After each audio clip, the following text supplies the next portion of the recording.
सर्वप्रथम सर्वांना श्री स्वामी समर्थ. स्वामी महाराजांच्या कृपेने तुमच्या सर्व चांगल्या इच्छा पूर्ण होत ही स्वामींचरणी प्रार्थना करते आणि आजच्या व्हिडिओला सुरुवात करते. तर आज 29 जुलैला पहिला श्रावणी मंगळवार आलेला आहे. मंगळागौर प्रत्येक श्रावणाच्या मंगळवारी मंगळागौर साजरी केली जाते, म्हणजे मंगळागौरीची पूजन केली जाते. ज्या महिलांचं, ज्या मुलींचं नवीन लग्न झालेली आहे त्यांचा तर हा मंगळागौरीचा कार्यक्रम अगदी उत्साहात पार पडतो. देवी आईचा फोटो ठेवला जातो, देवी आईची ओटी भरली जाते. देवी आई समोर ज्या मुलीचं लग्न झालेलं आहे, नवीन लग्न, तिची सुद्धा सर्व महिला मिळून ओटी वगैरे भरतात. हळदी कुंकवाचा कार्यक्रम होतो पारंपरिकरित्या. गाणे, फुगड्या, अगदी हा आनंदाने सण उत्सव साजरा केला जातो. वर्षातून हा उत्सव म्हणजे हे 4 मंगळवार एकदाच येतात वर्षातून श्रावण महिन्यात. अगदी श्रावण म्हटला की प्रत्येकाचं मन कसं आनंदी उत्साहित असतं. सगळीकडं हिरवळ, इतकं सुंदर वातावरण. त्यातच श्रावण महिन्यात सर्व देवी देवता सुद्धा 1000 पटीने जागृत अवस्थेत आपल्या जवळ असतात. म्हणून आपल्या कुलदेवीची सुद्धा आपल्याला सेवा करायची आहे. श्रावण महिन्यात जर तुमचं मुख्य ठिकाणी म्हणजे तुमची कुलदैवत जिथं आहे तिथं जाऊन जर दर्शन झालं सहकुटुंब सहपरिवार, तर महिलांनो नक्कीच तसं करा. तिथं जाऊन देवी आईची ओटी भरा, तिचा मान सन्मान करा. गोडाधोडाचा नैवेद्य म्हणजे तुमची पारंपरिकरित्या जशी पद्धत असेल देवी आईचा मान सन्मान करायची तसंच पद्धतीने करायचं आहे. तर तुमच्या घराजवळ जरी देवी आई तर एकच आहे, तीच गौरी माता आहे. म्हणून दर मंगळवारी आपल्या कुलदेवीची काही सेवा आवर्जून करावी महिलांनो. देवघरात, आपल्या घरात कुलदेवीचा फोटो असतो, टाक असतो. आता ज्यांना नाहीच माहीत त्यांची कुलदैवत कोण आहे नाहीच माहीत, तर आजच्या आजच मंगळवार आहे आज, 1 सुपारी 2 विड्याची पानं ठेवा, 1 सुपारी त्यावर ठेवा, हळदी कुंकू व्हा. मनापासून हृदयापासून तुम्हाला कुलदेवीला प्रार्थना करायची आहे. हे कुलस्वामिनी माता, तू आमची म्हणजे कुठं आहेस आम्हाला कळून येऊ दे, कोणत्या ना कोणत्या रूपात येऊन तू आम्हाला दर्शन दे. अशा पद्धतीने सुद्धा तुम्ही कुलदैवत ओळखू शकतात. म्हणजे देवी आई 4 श्रावणी मंगळवार होण्याच्या आत तुमच्यापर्यंत नक्की काही ना काही म्हणजे कुठल्या ना कुठल्या रूपाने येऊन तुम्हाला संकेत देऊन जाईल की तुमचं कुलदैवत कुठलं आहे, कोणतं आहे. देवी आई तर तशी एकच आहे, पण आपण तिचा मान सन्मान करतो वर्षातून. आणि तुमची कुलदैवत तुम्हाला माहीत नसेल तर अशा पद्धतीने 1 सुपारी मांडून सुद्धा देवी आई नक्की दर्शन देऊन जाते. पण हृदयापासून सेवा करायची आहे देवी आईची. रोज श्रावण महिनाभर त्या देवी आईला म्हणजे जी सुपारी मांडतो हळदी कुंकू व्हायचं आहे. घरातल्या मुख्य स्त्रीने रोज देवी आईला प्रार्थना करायची आहे, तू कुठं आहे आई, आम्हाला कळून येऊ दे, आम्ही तुझ्या दर्शनाला येऊ, तुझी ओटी भरू, तुझा मान सन्मान करू. काही चूकभूल झाली असेल क्षमा कर, तू कळून येऊ दे, कोणत्या ना कोणत्या रूपात येऊन तू मला दर्शन दे, असं बोलून तुम्हाला त्या सुपारीची पूजा करायची आहे. बघा, नंतर तुमची कुलदेवी कळून आल्यानंतर ती सुपारी तुम्ही जिथं मुख्य ठिकाणी तुम्हाला कळून आल्यानंतर कोणत्या ना कोणत्या रूपात येऊन तुमचं कोणी नातेवाईक असेल तुम्हाला सांगून तरी जाईल की तुमची कुलदैवत कुठं आहे, काय आहे, तुम्हाला नक्कीच कळून येणारच आहे. म्हणून श्रावण महिन्यात सुद्धा तुम्ही 1 सुपारी मांडून आपल्या कुलदेवीची पूजा करू शकता. नंतर ती सुपारी घेऊन तुम्ही जिथं मुख्य ठिकाणी कुलदेवीच्या दर्शनाला जाल तिच्या चरणाशी ती सुपारी ठेवून द्यायची आहे. आणि आता आपल्याला कुलदेवीला दर मंगळवारी 4 मंगळवार आलेले आहे यावर्षी श्रावणात. दर मंगळवारी तसं तर आपण महिला सकाळी आंघोळ झाल्यानंतर किंवा संध्याकाळी आपल्या कुलदेवीची सेवा करतच असतो, पण श्रावण महिन्याच्या दर मंगळवारी ही एक वस्तू महिलांनो आपल्या कुलदेवीला नक्की अर्पण करायची आहे. काय होतं ना, आपल्याकडून म्हणजे काही छोट्या मोठ्या गोष्टी राहून जातात, मग घरात अडचणी येतात. दर मंगळवारी आपल्या कुलदेवीची सेवा करणं खूप गरजेचं आहे. आपल्या कुलदेवीचा जर आशीर्वाद आपल्या घरादारावर असेल, तिचं कृपाछत्र जर आपल्या घरादारावर असेल, तर आपल्या घरात कशालाच लक्ष्मीला कधीच कमी पडत नाही. कधीच म्हणजे कुठल्याच गोष्टीला आपल्याला कमतरता राहत नाही. प्रगतीचे मार्ग, राजमार्ग आपल्याला मिळवून देते आपली आई. आपल्या लेकराबाळांचं रक्षण करते, कुटुंबाचं रक्षण करते. कधीच कुठली हानी म्हणजे आपल्या घरात कुठलं संकट येऊ देत नाही. वरच्या वर ती स्वतःवर घेत असते. म्हणून दर मंगळवारी महिलांनो, आपल्या घरातला जो मंगल कलश असतो, शुक्रवारी आणि मंगळवारी दोन्ही दिवशी आपल्या घरातील मंगल कलश स्वच्छ धुवून घ्यायचा. नारळ स्वच्छ तांब्या धुवून घ्यायचा. पुन्हा पाणी टाकायचं, त्यात पाणी भरायचं. रुपया एक सुपारी टाकावी. विड्याची पानं, विड्याची पानांना खूप महत्त्व असतं. कुलदेवीची जेव्हा सेवा आपण करतो तेव्हा विड्याच्या पानांना खूप महत्त्व आहे. विड्याच्या पानांनी आपली कुलस्वामिनी खूप प्रसन्न होत असते, आपल्यावर शांत होते आणि नेहमी आपल्याला भरभरून आशीर्वाद देत असते. आपल्या घराची भरभरून प्रगती करते, भरभराट करते. म्हणून विड्याची पानं आपल्या मंगल कलशावर दर मंगळवारी नक्की महिलांनो ठेवत जा. आता विड्याची पानं नाही मिळाली मग आंब्याची सुद्धा ठेवू शकता तुम्ही. आंब्याची पानं आणि विड्याची पानं शुभतेचे प्रतीक आहे. म्हणून आपल्या मंगल कलशावर छान अशी 5 पानं मांडावी. त्यावर नारळ ठेवावा. वरती शेंडी आली पाहिजे. नारळाला हळदी कुंकू वाहून छान पूजा करावी. कलशाच्या अष्टदिशांनी हळदी कुंकवाची बोटं काढावी. तुम्ही स्वस्तिक काढलं कलशावर तरीही चालेल. तांदळाच्या राशीवर कलश स्थापन करावा. दर मंगळवारी श्रावणात सुद्धा ही सेवा जरूर करा महिलांनो. आणि तडा वगैरे गेलेला असेल तुमच्या नारळाला, तुम्ही तो विसर्जन करा. आता तडा गेला नारळाला तर काही घाबरून जायचं नाही. उलट आपल्या घरादारावर, लेकरा बाळांवर काही संकट येणार असेल तर ती देवी आई स्वतःवर घेते, स्वतःच्या कलशावर नारळावर घेत असते आणि आपल्याला सुखरूप त्या संकटातून बाहेर काढत असते. याचा अर्थ असा होतो, काही लोक नारळाला तडा गेला की असं समजतात, अरे बापरे आपल्या घरावर काही संकट येणार. अजिबात नाही. आपली देवी आई आहे. आपली आई पाठीशी असेल तर कशाला घाबरायचं. कायम ती पाठीशी असते आणि आपल्या लेकरा बाळांचं नक्कीच रक्षण करते. पण शुभ तिथींना आपण तिला कधीच विसरलं नाही पाहिजे. तिची सेवेत कधीच आपण म्हणजे मागे नाही राहिलं पाहिजे. सेवा तिची केलीच पाहिजे. आई आपल्या लेकरांकडून काय मागत असते तर फक्त सेवा मागत असते. म्हणून सेवेला कधीच चुकू नका महिलांनो. आणि घरातल्या कुलस्त्रीने तर कुलदेवीचा मान सन्मान केलाच पाहिजे. तुमचं कुलदैवत लांब असेल, तुम्हाला नाही जाणं होत, 4-5 वर्षांनी जातात, चालेल. पण तुम्ही घरातल्या घरात तर देवी आईची आठवणीने सेवा करू शकतात. पती पत्नीने मिळून दर मंगळवारी सेवा करावी. सकाळी लवकर उठावं महिलांनो. डोक्यावरून पाणी घ्यावं. शुक्रवार आणि मंगळवार दोन्ही दिवस तुम्ही डोक्यावरून पाणी घेऊन देवी आईची सेवा करावी. शरीराने मनाने स्वच्छ होऊन देवी आईची देवघरात सेवा करावी. उंबरठ्यावर हळदीचं लेपन करावं.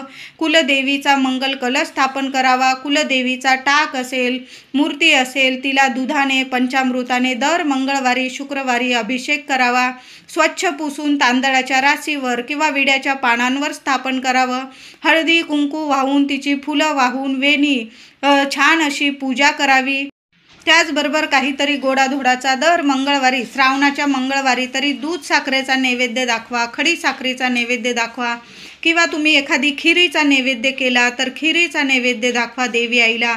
नंतर तुम्ही तो घरात प्रसाद स्वरूप खायचा आहे. त्याचबरोबर महिलांनो, या 4 मंगळवारी, श्रावणातील 4 मंगळवारी, प्रत्येक मंगळवारी नाही जमत, किमान एका मंगळवारी तरी आपल्या कुलदेवीला एक वस्तू अर्पण करायची आहे. तर काय करायचं आहे? गोड पानाचा विडा. 4ही मंगळवार जमलं महिलांनो तरीही चालेल. नंतर तो गोड पानाचा विडा तुम्ही स्वतः प्रसाद स्वरूप, देवी आईचा प्रसाद स्वरूप खायचा आहे.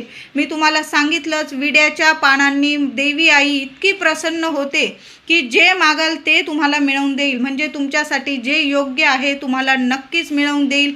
तुम्ही ज्या गोष्टीचा विचार पण केलेला नसेल, स्वप्न पण कधी बघितलेलं नसेल, ती इच्छासुद्धा आपली माऊली आपली पूर्ण करून देते. पण तिची सेवेत कधीच आपण चुकायचं नाही. तर दर मंगळवारी म्हणजे श्रावणाचे 4 मंगळवार आलेले आहे. दर मंगळवारी सकाळी करा ही सेवा किंवा संध्याकाळी करा. दर मंगळवारी देवी आईला गोड पानाचा विडा स्वतः बनवा किंवा तुम्ही पान स्टॉल असेल तुमच्याकडं तिथून बनवून आणला. सांगायचं तिथं जाऊन की देवी आईला छान विडा बनवून द्या. अगदी साधा बनवला तरीही चालेल. खोबरं, बडीशेप, सुपारी, कात, चुना लावून अगदी साध्या सोप्या पद्धतीने गुलकंद, गोड विडा आपल्याला बनवून आणायचा आहे. किंवा तुम्ही देवी आईच्या या सेवेसाठी पानाचा विडा घरी बनवत असाल तरीही चालेल. छान असा पानाचा विडा बनवावा. लवंग खोचावी. त्यात लवंगसुद्धा देवी आईला खूप प्रसन्न करतं, माता लक्ष्मीला प्रसन्न करत असतं. म्हणून असा एक गोड पानाचा विडा दर मंगळवारी सकाळी किंवा संध्याकाळी तो पानाचा विडा एखादी वाटी देवी आईजवळ ठेवावी. आधी हळदी, कुंकू, फुलं वाहून घ्यायचं. किमान 11 वेळा किंवा 21 वेळा कुंकुमार्चन करायचं देवी आईला. ओम श्रीं नमः, ओम श्रीं नमः किंवा ओम कुलदेवताय नमः, ओम कुलदेवताय नमः या मंत्रांचा जप करायचा. देवी आईला कुंकुमार्चन करायचं. एक वाटी ठेवायची देवी आईजवळ आणि पानाचा विडा, उजव्या हातात तो पानाचा विडा घ्यायचा. तुमची जी इच्छा असेल देवी आईला बोला. मुलाबाळांविषयी असेल, पतीविषयी, तुमच्याविषयी काही अडीअडचणी असेल, आपण सांगायचं तरी कुणाला, तर आपल्या आईलाच सांगायचं. इतरांना कुणालाच सांगत जाऊ नका. महिलांनो, तुम्हाला काही अडीअडचणी असतात, काहीच कोणालाच सांगण्यापेक्षा आपल्या देवी आईला सांगावं आणि तो गोड पानाचा विडा तिच्या चरणी अर्पण करावा आणि तिच्याजवळ तो पानाचा विडा तासभर तरी राहू द्या. नंतर तुम्ही रात्री झोपण्याच्या आधी म्हणजे जेवणानंतर तुम्ही तो प्रसाद स्वरूप पती पत्नीने खाल्ला तरीही चालेल. 4 दिवस वगैरे असेल सेवा करू नका. पुढील मंगळवारी केली तुम्ही तरीही चालेल.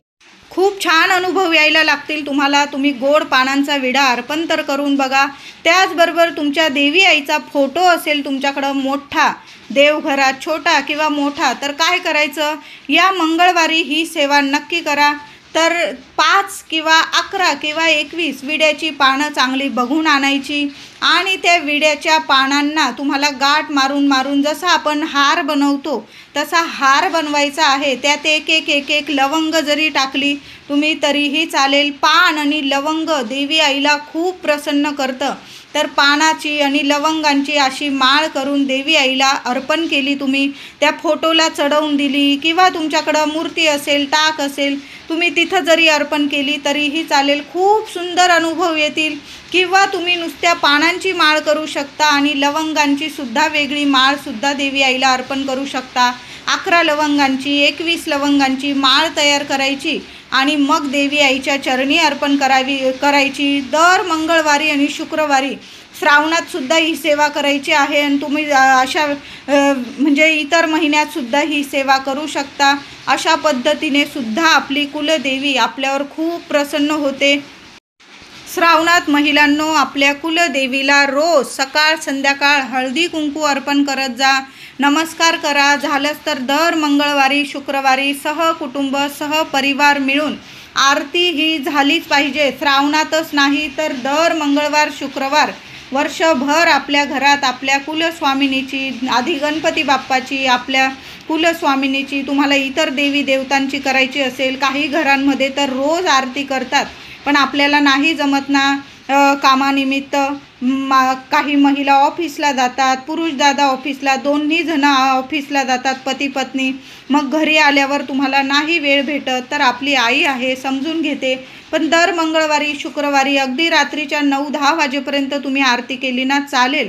पण आरती ही सहकुटुंब सहपरिवार आपल्या लेकरा बाळांना सुद्धा आपली जी परंपरा आहे ती थोडी का होईना कळलीच पाहिजे. म्हणून आपल्या कुलदेवीची आरती आपल्या लेकरा बाळांना बरोबर घेऊन त्यांना सुद्धा कळू द्या.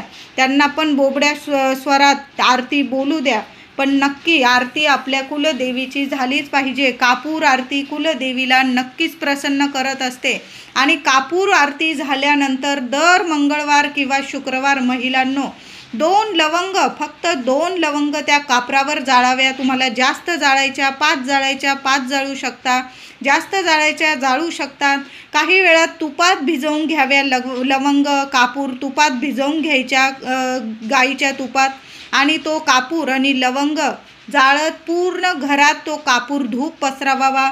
यामुळे सुद्धा आपली कुलस्वामिनी इतकी प्रसन्न होते, आपल्या घरात जागृत स्वरूपात ती वास करते।